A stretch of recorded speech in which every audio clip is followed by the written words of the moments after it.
Bismillahirrahmanirrahim. Alhamdulillahi rabbil alamin. Wassalatu wassalamu ala asyrafil anbiya wal mursalin Sayyidina maulana Muhammad wa ala alihi wa sahbihi ajma'in. Qala al-musannif al-imam al-habib al-allama Ahmad bin Zain bin Alawi al-Habshi rahimahullah, nafa'ana bi'ulumih was-sawmi waz-zakawati wal hajji ila baitil ilahi fakum bi fardika wasri'i. Ay alaika bidzalik fabihi yatimul qiyamu bi furudil islam wa arkanih. Fal awwalu ba'da asyhadatayn as-salatu thumma as-sawmu thumma az-zakatu thumma al-hajj. Faqum bi hadhihi al-fara'id wa sari ilaiha fadzalika afdalu ma taqarraba bihi al-mutaqarribun ila Allah subhanahu wa huwa da'ul fara'id alladhi iftaradaha Allah azza wa jalla alaihim. Wa'lam anna al-islam baytun mabniyun ala khamsati arkan ash-shahadatain was-salati was-siyam waz-zakati wal-hajj. Wal-rukn al-awwal fihi babun lahu misra'ani yadkhulu minhu ila al-bait. Wa dzakara an-nazim as-sawma ba'da as-salah was-sawmu lahu thalasu darajat, sawmul umum wa sawmul khusus wa sawmul khususil khusus. Wa sawmul umum ma fassalahu al-a'immah fi kutubil fiqh wa huwa al-imsak wal kaffu 'anil batni wal farji 'anil muftirat ila akhir.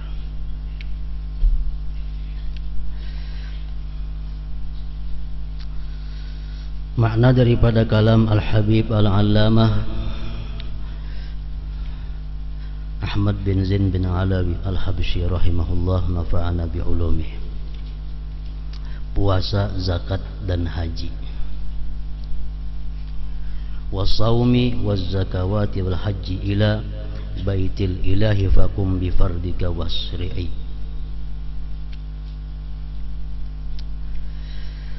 Puasa, zakat dan haji ke Baitullah, tunaikan segera kewajibanmu itu. Pertama adalah puasa. Tunaikanlah kewajiban puasa, zakat dan haji agar sempurna rukun Islammu. Rukun Islam yang pertama adalah 2 kalimat syahadat,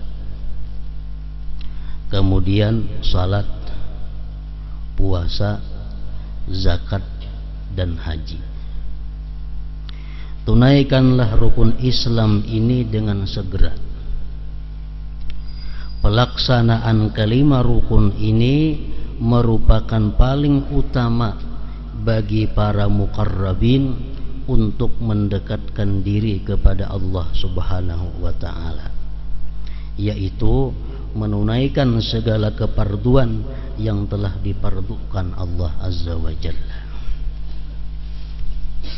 Maksudnya daripada itu adalah afdalu ma taqarraba bihil mutaqarribun ila Allah, yaitu paling afdal taqarrub seorang hamba kepada Allah, paling afdal ibadah seorang hamba kepada Allah adalah menunaikan segala keparduan.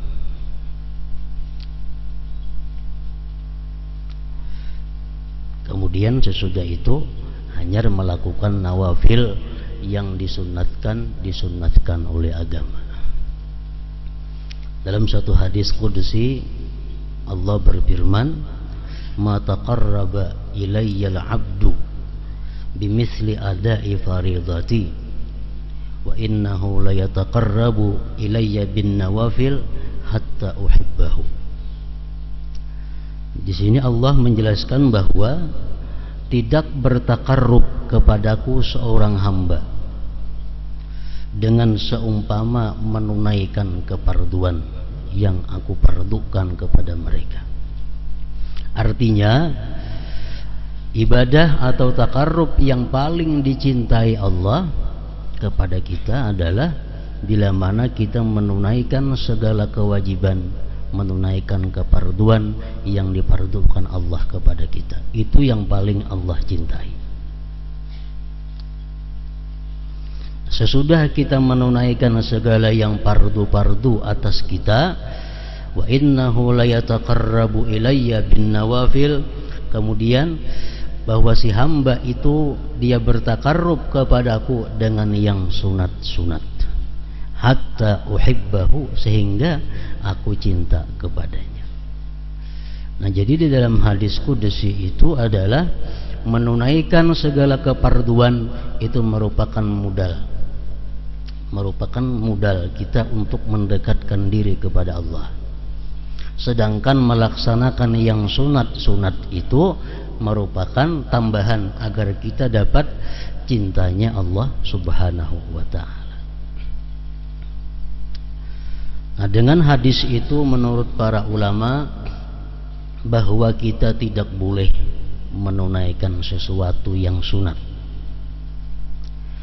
kalau masih ada di dalam tanggungan kita sesuatu yang fardu. Pengertian tidak boleh itu bisa haram, bisa makruh. Misalnya kita hendak sembahyang sunat. Nah, sebelum kita sembahyang sunat, kita mesti meyakinkan terlebih dahulu bahwa kadada sembahyang fardu yang terhutang. Sebelum kita sembahyang duha, kita mesti meyakini bahwa sembahyang fardu sudah beres.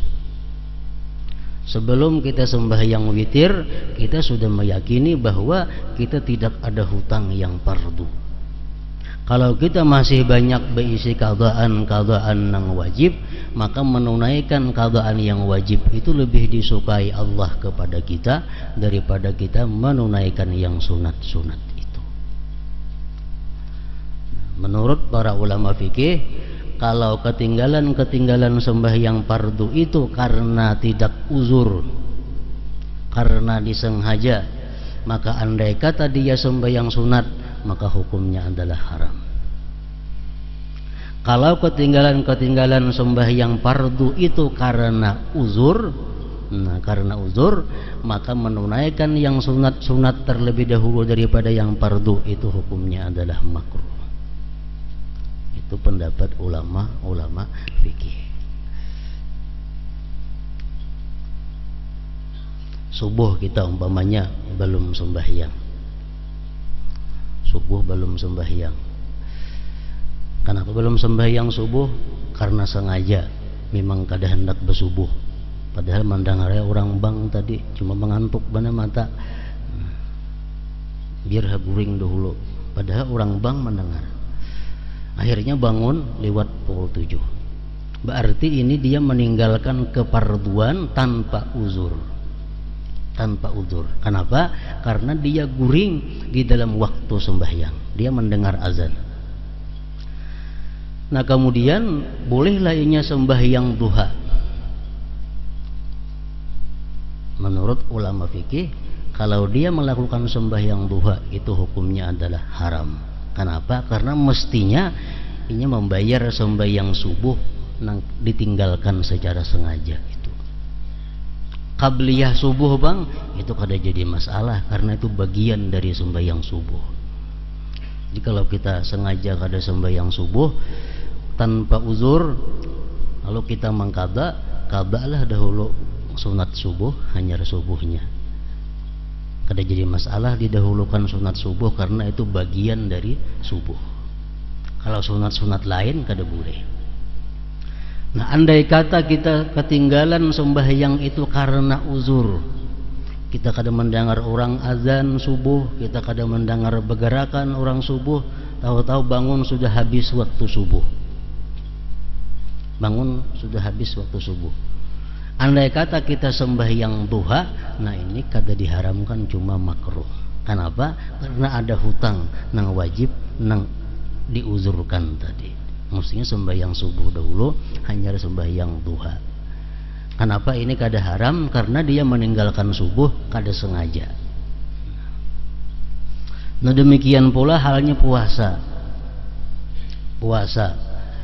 Sebelum kita melaksanakan puasa 6 Syawal umpamanya, kita mesti sudah tahu bahwa keparduan Ramadan sudah beres.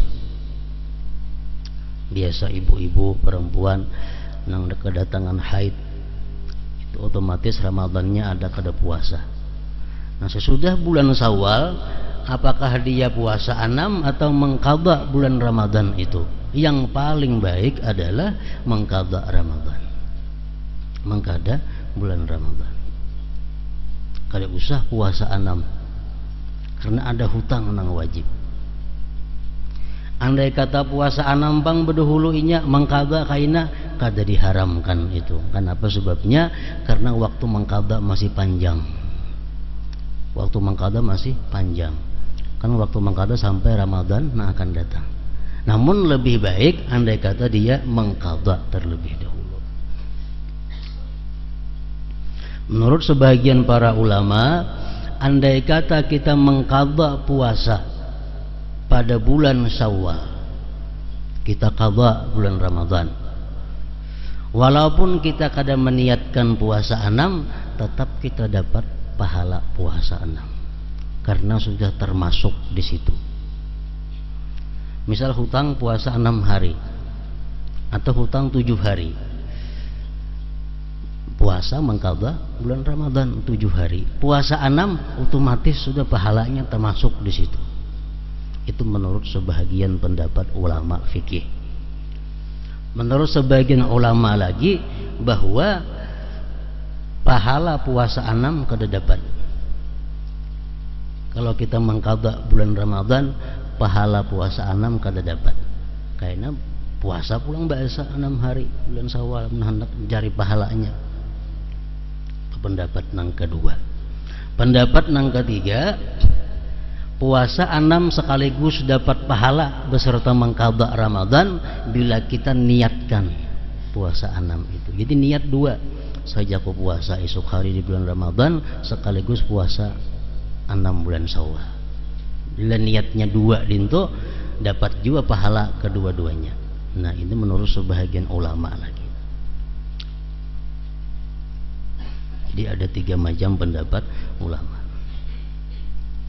Nah, puasa jangan hendak menggawi nang sunat terlebih dahulu kalau masih ada hutang. Dikena puasa tarawiyah, puasa Arafah. Kalau masih ada hutang Ramadan, baik menutupi hutang itu.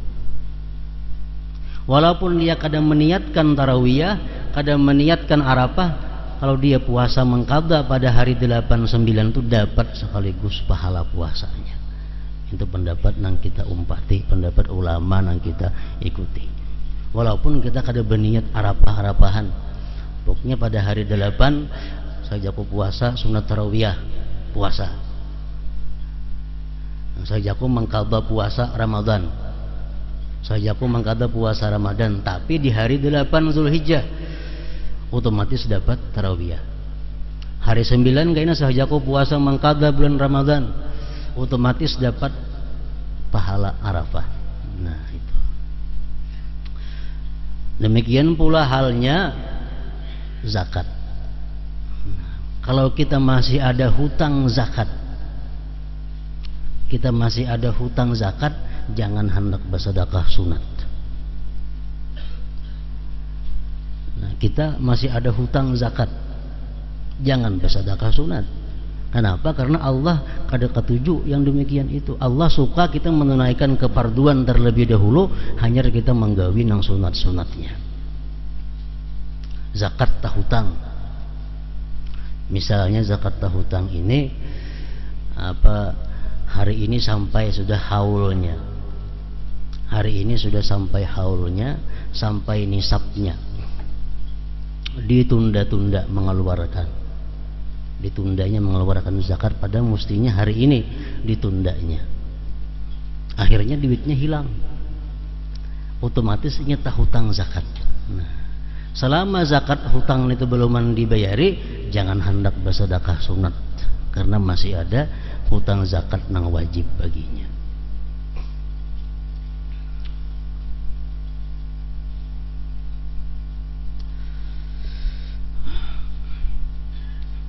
Karena ini merupakan paling utama bagi para muqarrabin untuk mendekatkan diri kepada Allah Subhanahu wa taala, yaitu menunaikan segala kefarduan yang telah difardukan Allah Azza wa Jalla.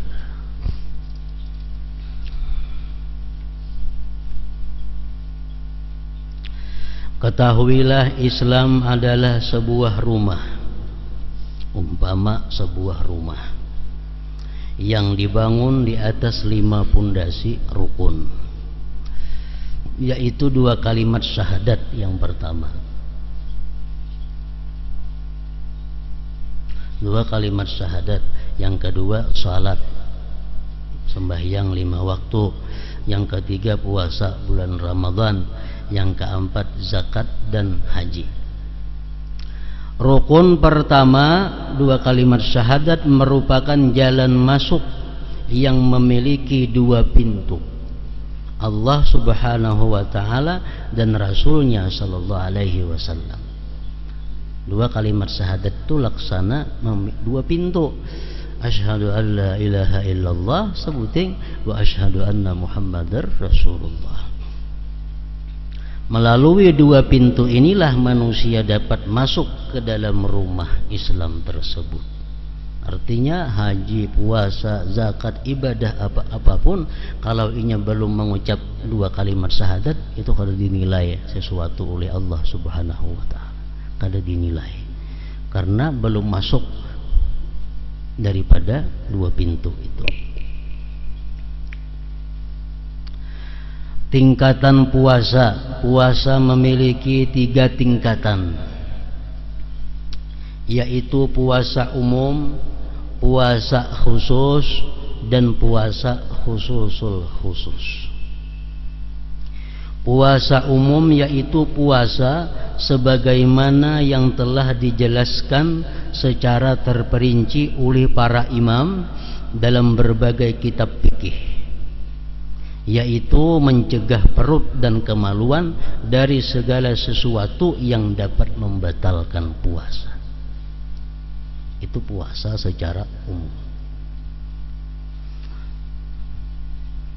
Di dalam tarikh sejarah, puasa ini dipardukan kepada kaum muslimin pada bulan Sya'ban tahun kedua Hijriyah.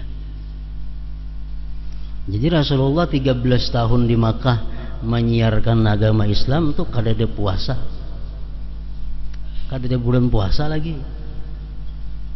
Ramadannya ada bulan Ramadan, cuma kada wajib puasa.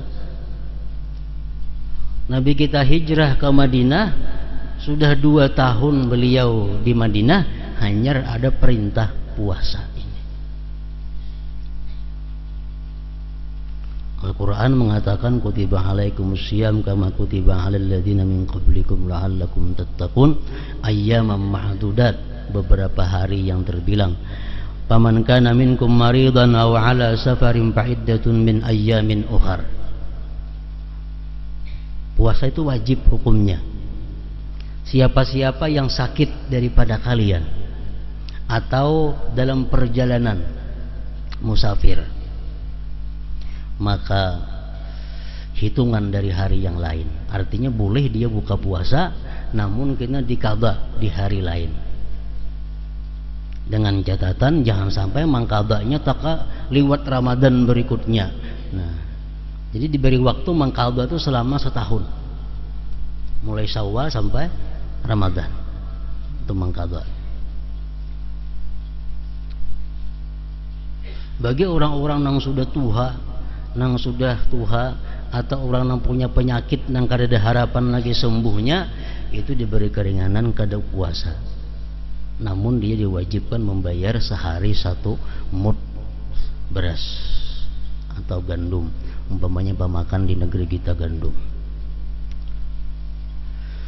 Sambungan ayat Tuhan tadi, wa 'alal ladzina yutiqunahu fidyatun ta'amu miskin. Orang-orang yang mampu berpuasa,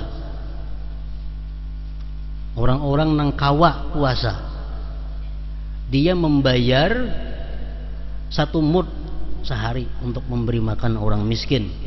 Ini siapa? 1, orang-orang yang hamil, perempuan-perempuan yang hamil. Dia kalau puasa takut keselamatan anaknya. Nya kawai puasa kada jadi masalah, tahan aja puasa. Cuma kalau inya puasa khawatir kena anak dalam parutnya macam apa. Nah itu boleh berbuka puasa, boleh kada puasa, cuma kayaknya di qadha puasanya ditambah bayar 1 mud. Yang kedua, orang yang menyusui anak. Orang yang menyusui anak itu kalau inya puasa khawatir keselamatan anaknya, boleh kada puasa, namun kena diqadha dan membayar 1 mud. Yang ketiga, ayat ini wa 'alal ladzina yutiqunahu fidyatun ta'amu miskin. Orang-orang yang puasa, yang mampu puasa itu boleh bayar fidyah. Ini ayat menurut sebagian ulama tafsir pada awal-awal turun kewajiban puasa. Kan puasa ini berat. Lalu bagi orang-orang di zaman Rasulullah yang hanyar-hanyar masuk Islam itu mungkin berat puasa. Lalu dibolehkan bagi mereka yang kada hendak puasa boleh bayar 1 mud. Orangnya sehat, bugar, kada ada penyakit napa-napa, cuma kada tahan haus, kada tahan lapar. Ini boleh aja kada puasa, tapi kena bayar 1 mud sehari. Ini pada awal-awal Islam. Nah sesudah demikian berjalan, akhirnya turun ayat yang menyatakan bahwa tidak ada lagi pilihan bagi orang yang mampu berpuasa, mesti puasa, kada boleh lagi bayar mud itu. Nah,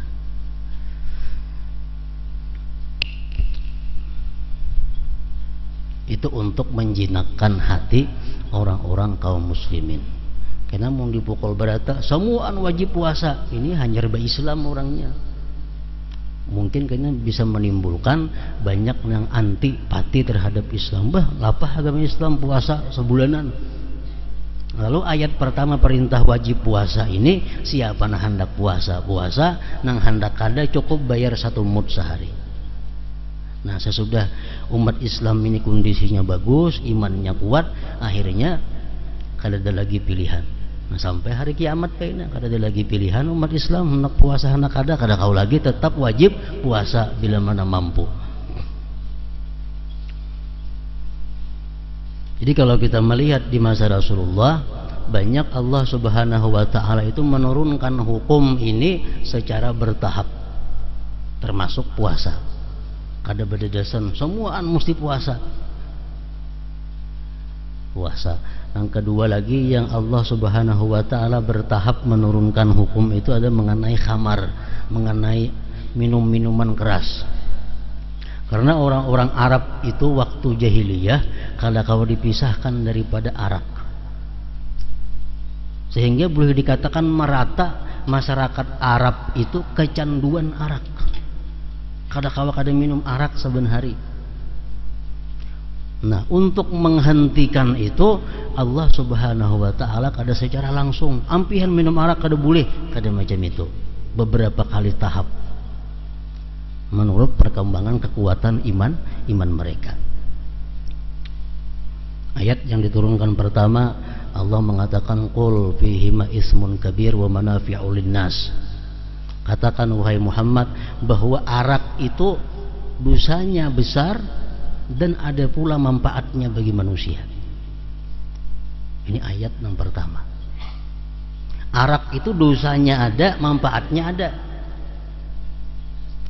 Nah, orang-orang kaum muslimin waktu itu yang sudah bagus imannya, mendengar ayat Tuhan itu hampir minum arak. Kenapa? Karena bujur bermanfaat, cuma dosanya ada.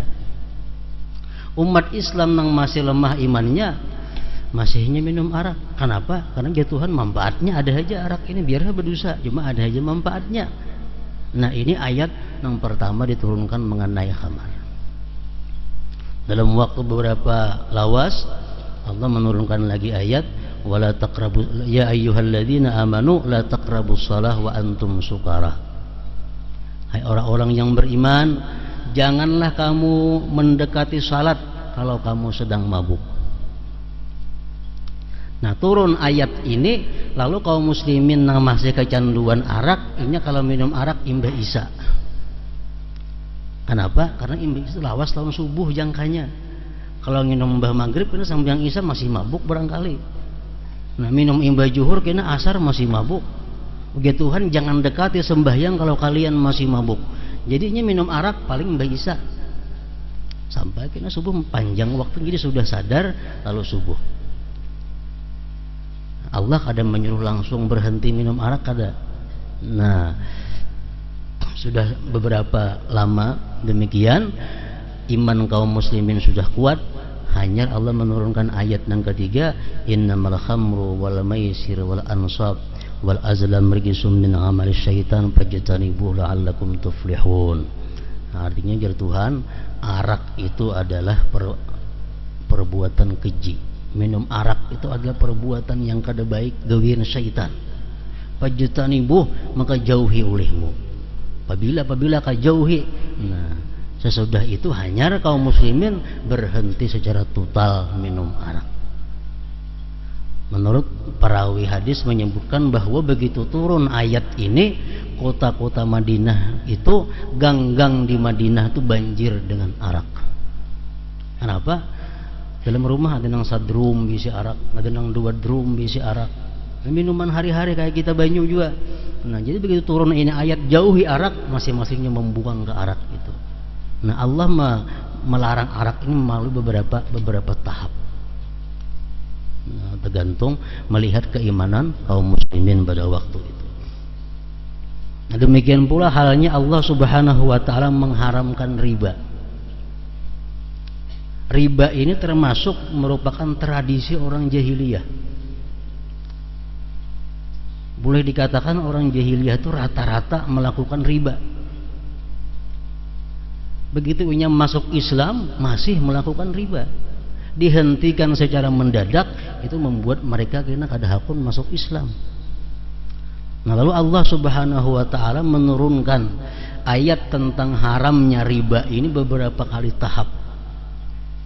Nah, tahap yang pertama Allah menjelaskan bahwa ujar Tuhan, yang membawa berkah itu, yang membawa kepada perkembangan kesuburan harta itu adalah sedekah. Riba tidak membawa berkah. Riba tidak menguntungkan usaha. Ini ayat yang pertama, maksudnya kurang lebih demikian.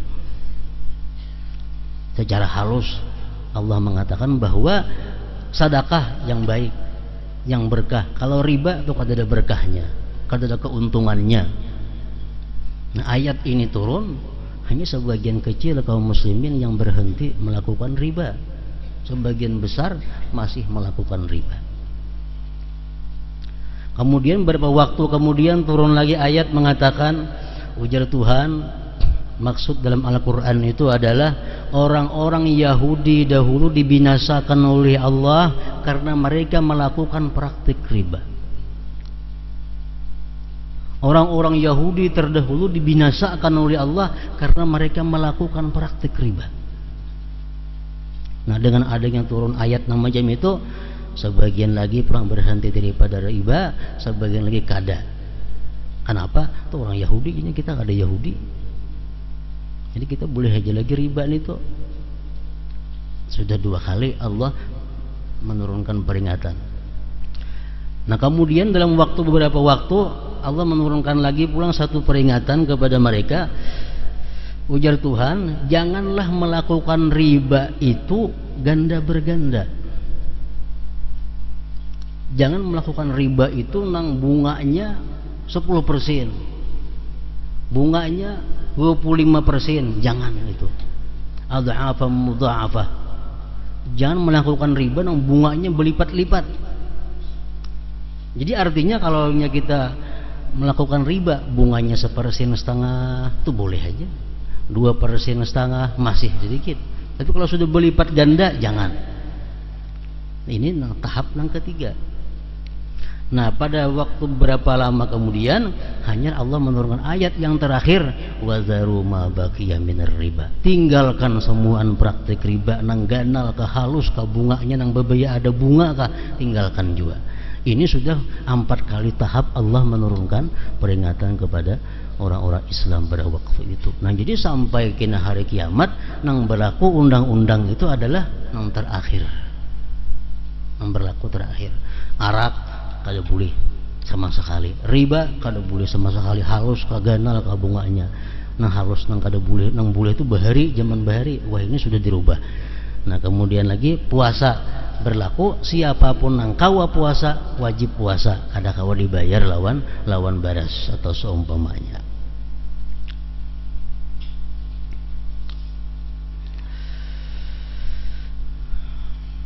Nah, puasa umum yaitu puasa sebagaimana yang telah dijelaskan secara terperinci oleh para imam dalam berbagai kitab fikih, yaitu mencegah perut dan kemaluan dari segala sesuatu yang dapat membatalkan puasa.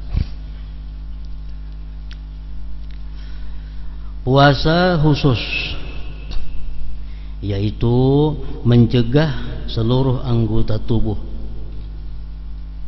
dari perbuatan dosa. Sebab menurut bahasa, kata saum, puasa, berarti mencegah seluruh anggota tubuh dari berbagai maksiat, adalah kewajiban yang harus lalu ditunaikan. Oleh karena itu, orang yang berpuasa dalam arti khusus wajib menjaga mata, lisan, telinga, tangan, kaki, dan seluruh anggota tubuh lainnya dari hal-hal yang menurut syariat makruh. Semua ini ia lakukan agar tidak terjerumus dalam hal-hal yang haram. Nah, jadi puasa khusus. Kalau puasa umum itu puasa untuk menggugurkan kewajiban. Artinya dengan adanya kita puasa umum, kita sudah kada dituntut oleh Allah lagi, lepas sudah kewajiban. Walaupun kita puasa masih mau berdusta, puasa masih melihat nang haram, puasa masih mendengari nang haram, puasa masih memakai pakaian nang haram, tapi dia menahan mulutnya daripada makan sesuatu dan kemaluannya daripada berbuat yang membatalkan puasa, itu sudah menggugurkan kewajibannya. Artinya kewajibannya sudah lepas. Nah, untuk urusan bahwa puasa ini mendatangkan pahala lawan inya, puasa ini akan memimpin dia kepada takwa, puasa ini untuk mendekatkan dirinya kepada Allah, puasa ini untuk mengumpulkan dia bersama-sama dengan malaikat. Nah, itu puasa khusus. Maka puasa umum kada kawa.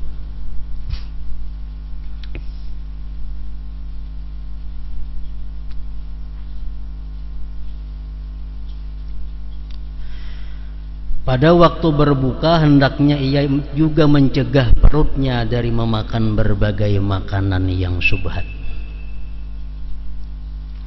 Bahkan ia tidak memperbanyak makan meskipun makanan itu halal. Sebab tujuan puasa adalah untuk mengusungkan perut, menghilangkan keinginan nafsu, dan melemahkan kekuatannya, serta meneladani para malaikat yang memiliki kedudukan yang dekat dengan Allah dan suci dari berbagai keinginan syahwat.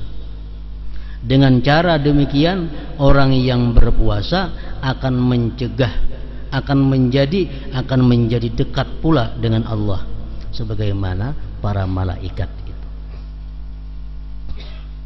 Menurut perkataan para ulama, Allah menciptakan malaikat. Malaikat hanya disangui akal. Malaikat disangui akal. Malaikat kadang mengenal makanan, minuman, perempuan atau dan sebagainya, karena hanya punya akal. Akal ini adalah makhluk Allah yang sangat dicintai Allah. Akal ini urusannya hanya kepada Allah. Akal. Bila orang tuh mau berbuat maksiat, itu orang kurang akalnya. Orang kafir, Allah mengatakan kada berakal sama sekali. Karena akal ini, orang yang ada punya akal, dia pasti taat kepada Allah. Akalnya makin sempurna, makin banyak taatnya kepada Allah. Nah, malaikat orang yang diberi akal sempurna, lalu seluruh kehidupan malaikat hanya untuk taat kepada Allah. Yang kedua, Allah menjadikan manusia makhluk yang paling lengkap. Diandaki akal ada, diandaki nafsu syahwat ada. Yang ketiga adalah hewan atau binatang, makhluk Allah yang kada diletakkan akal, yang kada dibebani hukum, kada dibebani syariat. Binatang kada ada syariat, kada ada hukum. Nah, cuma diandaki syahwat nafsu. Binatang pikirannya cuma makan, guring, kawin, berjalanan, nggak itu aja.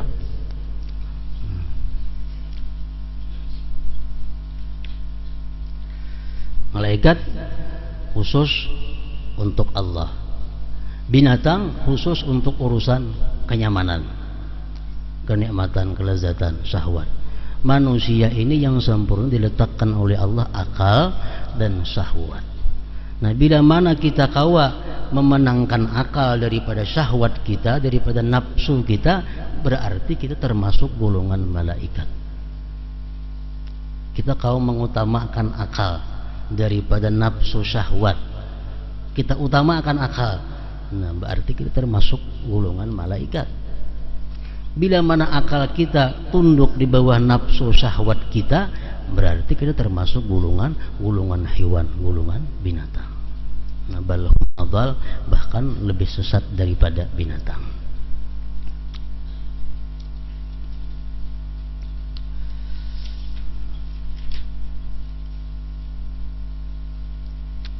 Rasulullah sallallahu alaihi wasallam bersabda, khamsun yubtirna as-shaim, al-kadhib wal ghibah wan namimah wal yaminul kadhibah wan nadhratu bisyahwah.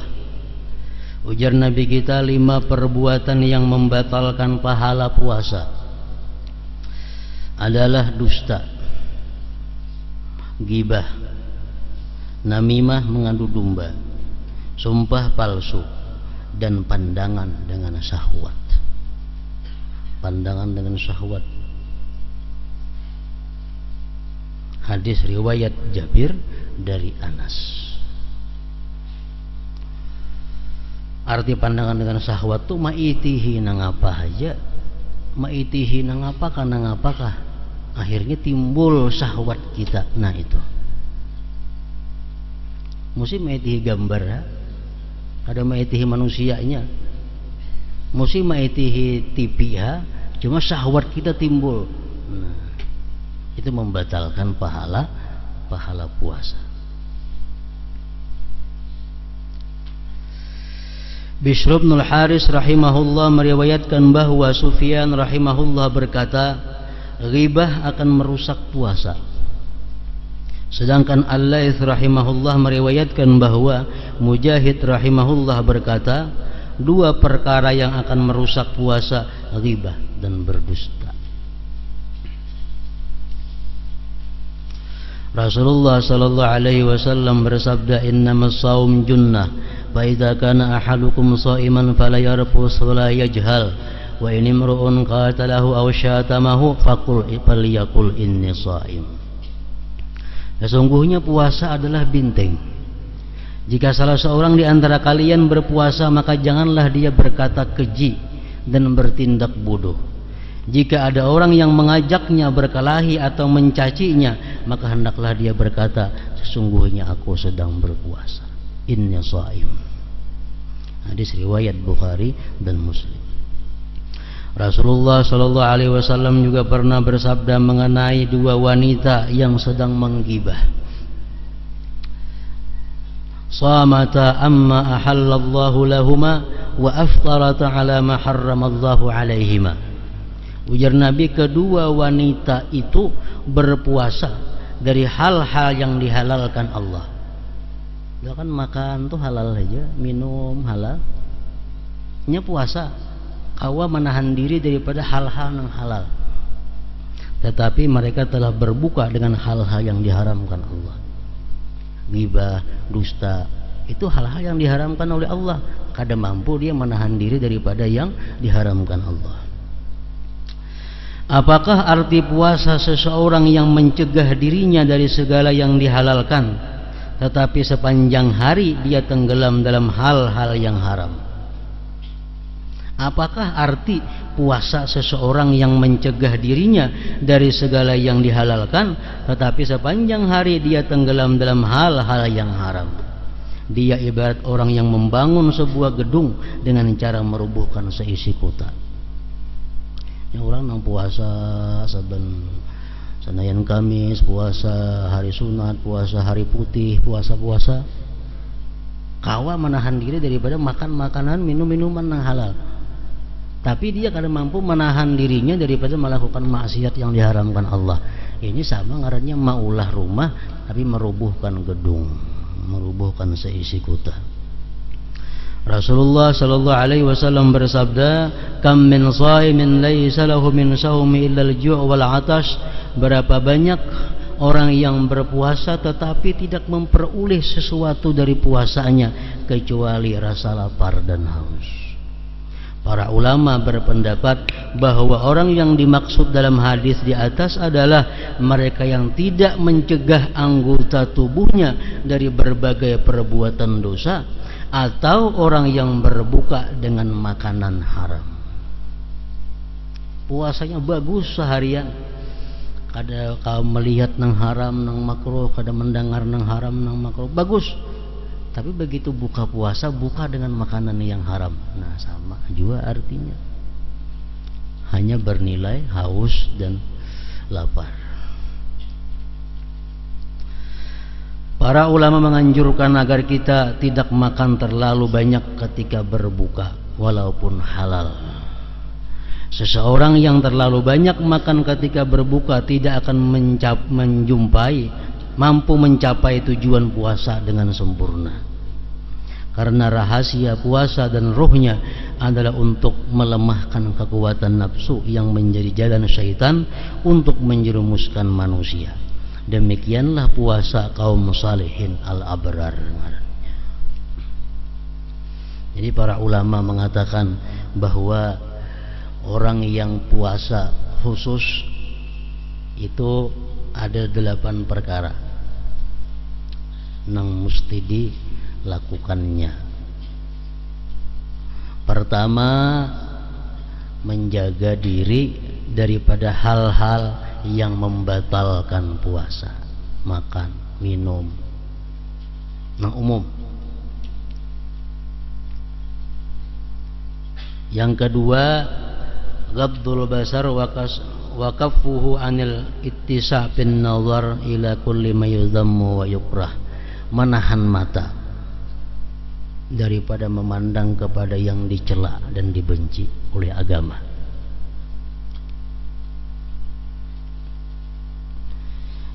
Yang ketiga, hifdzul lisan anil hadayan wal kadhib wal ghibah wan namimah wal fuhsyi wal khusumah wal mira wa kulli ma yudhammu wa yukrah. Yang ketiga, menahan lisan daripada berkata-kata ceroboh, dusta, ghibah, namimah, perkataan jahat, bertengkar, berdebat, dan tiap-tiap yang dicela dan dimakruhkan oleh agama. Yang keempat, kafus sama anil isgha ila kulli ma yudhammu wa yukrah. Menahan, mencegah pendengaran daripada mendengari yang dicaca, yang dicela, yang dicaci oleh agama. Yang keempat, kaffu baqiyatil jawarih anil asam. Mencegah seluruh anggota tubuh daripada dosa. Batis, tangan, rambut, samuaan ditahani daripada melakukan dosa. Ini puasa nang supaya dapat pahala.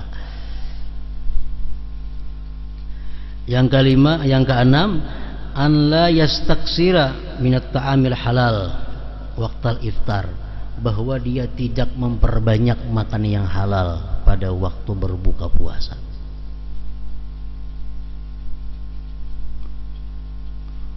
Yang ketujuh, ayyakuna qalbuhu ba'dal iftar muttariban bainal khawf war raja,